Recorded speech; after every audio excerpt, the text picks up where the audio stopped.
gentios é sempre empolgante.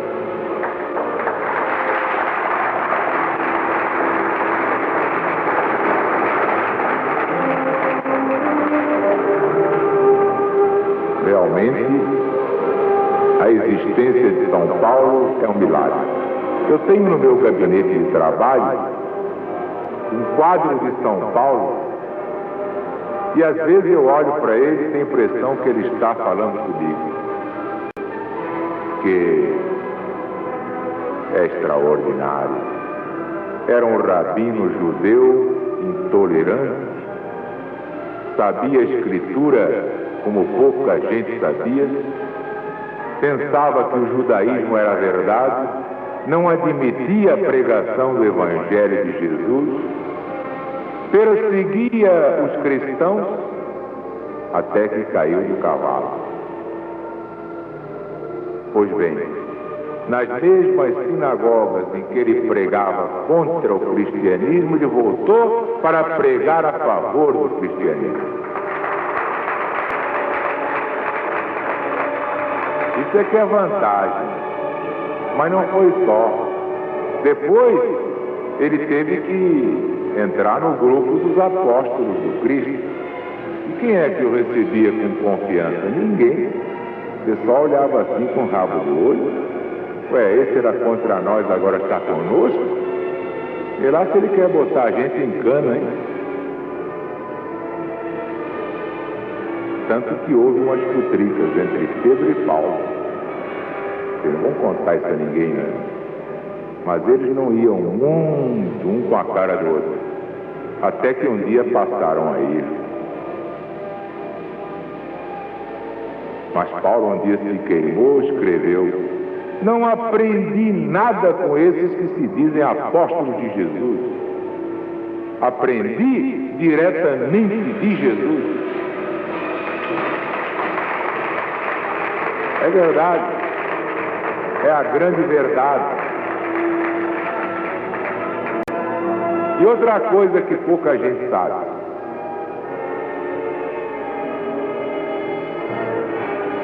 São Paulo, pelo seu grande merecimento,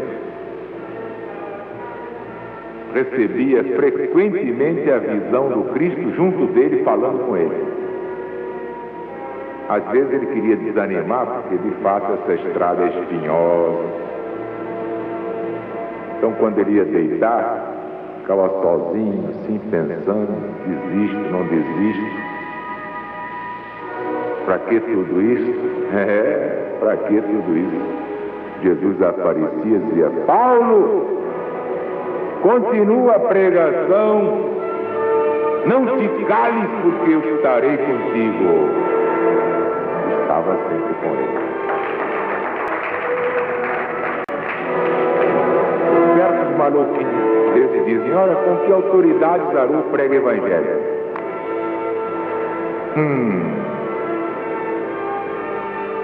E entretanto, São Paulo foi constituído apóstolo por quem?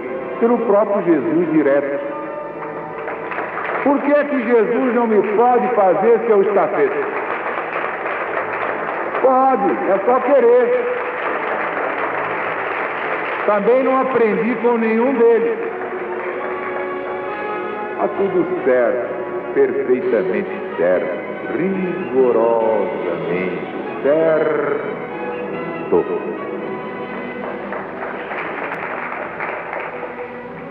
Vamos ver então Paulo em Icônio, com seu grande companheiro Barnabé.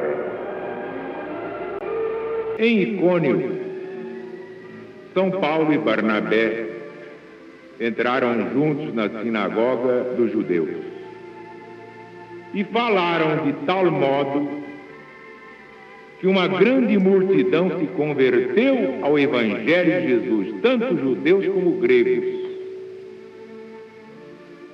Mas os judeus que não creram excitaram, exasperaram os ânimos contra São Paulo e Barnabé. Entrando, demoraram-se ali bastante tempo, falando ousadamente do Senhor Jesus que dava testemunho da palavra da sua graça, concedendo que por mão dele se fizessem milagres e prodígios. Mas dividiu-se o povo da cidade. Uns eram pelos judeus, outros eram pelos apóstolos do Cristo. Como houvesse um movimento dos gentios e dos judeus, juntamente com as suas autoridades, para os ultrajar e apedrejar, eles, sabendo disso, foram para Listra e Derbe, cidades da Licaônia, e para a circunvizinhança. E ali continuaram a pregar o Evangelho do Cristo. Ora, em Listra, estava sentado um homem aleijado dos pés, coxo de nascimento, e nunca tinha andado em sua vida. Ele ouviu falar no apóstolo Paulo. Quando este chegou, fitou nele os olhos e, vendo que ele tinha fé em que seria curado pelo Senhor Jesus, ordenou em alta voz: levanta-te direito sobre os teus pés. Imediatamente ele saltou e andou. A multidão, vendo o que Paulo tinha feito, ergueu a voz em língua licaônica, dizendo: os deuses em forma humana desceram a nós. Então chamaram Barnabé de Júpiter e São Paulo de Mercúrio, porque era este quem dirigia a palavra. O sacerdote de Júpiter, que estava em frente da cidade, trouxe para as portas touros e grinaldas e queria sacrificar com a multidão em honra dele. Mas São Paulo e Barnabé, ouvindo isso, rasgaram suas vestes, saltaram para o meio da multidão, clamando: senhores, por que fazeis isto? Nós também somos homens da mesma forma que vós, e vos anunciamos o Evangelho de Jesus, para que destas coisas vãs os convertais ao Deus vivo, que fez o céu, e fez a terra, e fez o mar, e tudo que neles há. O qual, nos tempos passados, permitiu que todas as nações andassem nos seus próprios caminhos. Contudo, não deixou de dar testemunho de si mesmo, fazendo bem, dando-vos do céu chuvas e estações frutíferas, enchendo os vossos corações de mantimentos e de alegria. Dizendo isto, com muita dificuldade, conseguiram impedir a multidão de lhes oferecer sacrifício.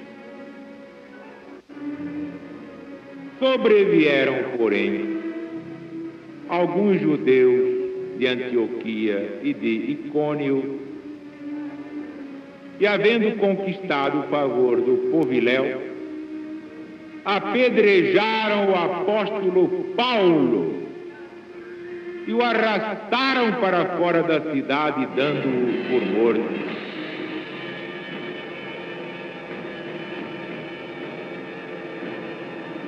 Mas, quando os discípulos do Cristo o rodearam, São Paulo se levantou e entrou na cidade.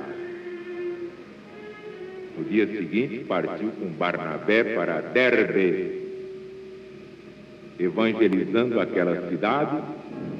Tendo feito muitos discípulos, voltaram para Listra, Icônio e Antioquia, confirmando as almas dos discípulos, exortando-os a permanecer na fé, dizendo que por muitas tribulações é necessário entrar no reino de Deus.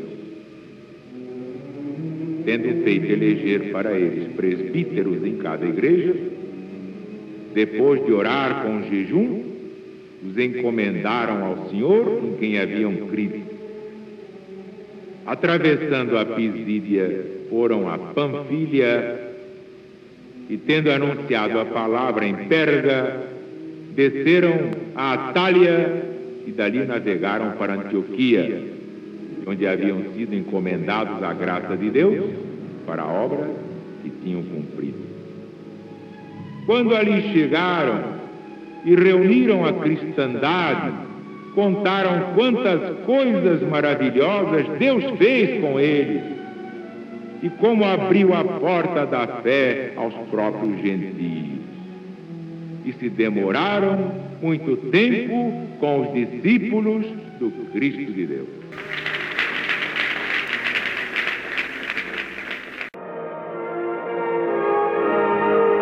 Pouca gente terá feito uma meditação sobre o sacrifício desse homem. Eu posso dizer, pouca gente no mundo sofreu mais que Paulo de Tarso. Porque, na verdade, sem ele, não havia cristianismo. Os outros tinham seu valor, Pedro, Tiago, João, todos. Mas era preciso levar o evangelho aos gentios. Como, por exemplo, não me adianta pregar só para legionários. Legionários já sabem. Já são evoluídos, tanto são evoluídos que atenderam ao chamamento, estão aí. Mas é que nós temos que ir aos gentios modernos. Por isso é que de quando em quando eu vou a certos programas de televisão que nem mereciam a minha presença. Mas eu não vou pelo programa, é para pegar o povo daquele programa.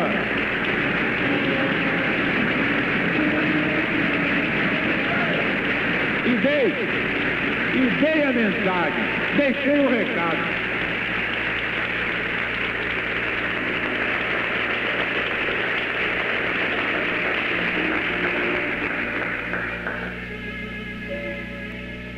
E de fato, receber uma missão como esta e levar essa palavra aos ignorantes é a parada mais dura da vida.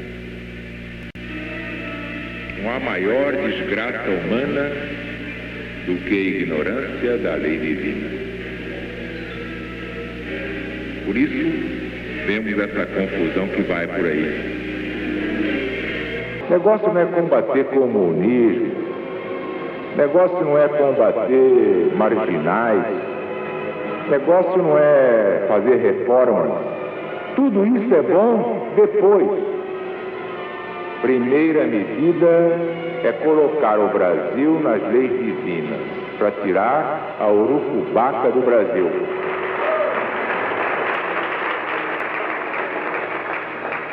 Depois que o Brasil for colocado na órbita de Deus, dentro daquelas leis eternas que funcionam sozinhas e não precisam de homem nenhum, aí o Brasil resolve automaticamente os seus problemas.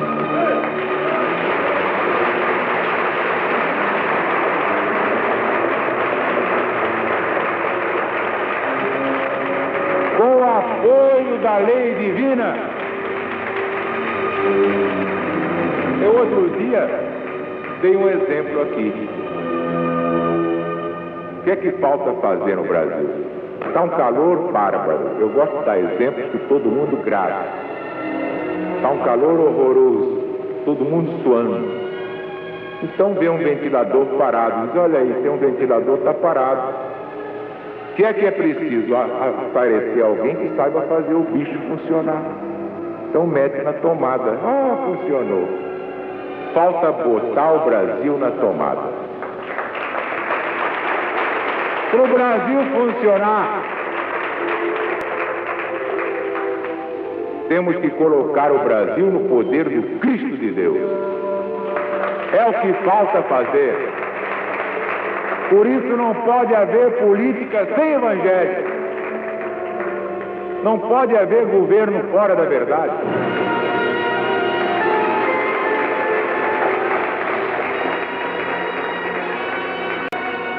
E quando um homem conhece a verdade, então ele tem fé.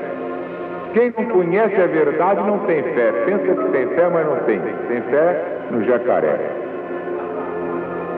Porque quando o homem conhece a verdade, ele sabe a força que ele recebe de Deus. Então encontra um pobre homem, coxo de nascimento, nunca andou na vida. Chega assim e diz em nome de Jesus. Vejam bem, quem está dando esta ordem é o próprio São Paulo.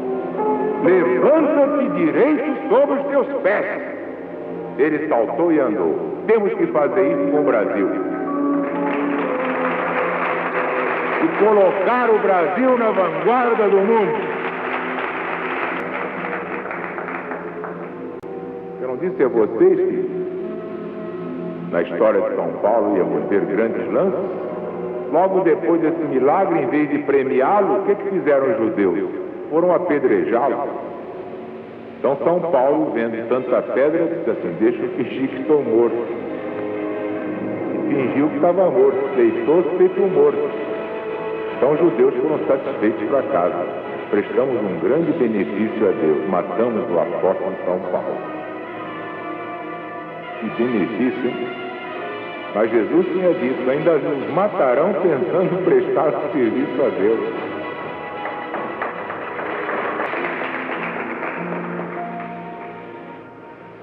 Foi preso, foi apedrejado, sofreu naufrágio. Mas está lá no Apocalipse a palavra de Jesus dizendo: ser fiel até a morte, eu te darei a coroa da vida. Apocalipse capítulo 2, versículo 10. E a cada legionário tem que dar o mesmo recado do Senhor Jesus: ser fiel até a morte, eu te darei a coroa da vida. O próprio São Paulo, antes de morrer, escreveu: encerrei a carreira, guardei a fé, receberei a coroa da vida que o Senhor, justo juiz, me dará naquele dia. E é o que eu desejo que cada legionário possa dizer: é a coroa da glória, é a vida eterna. Então viva a LDV!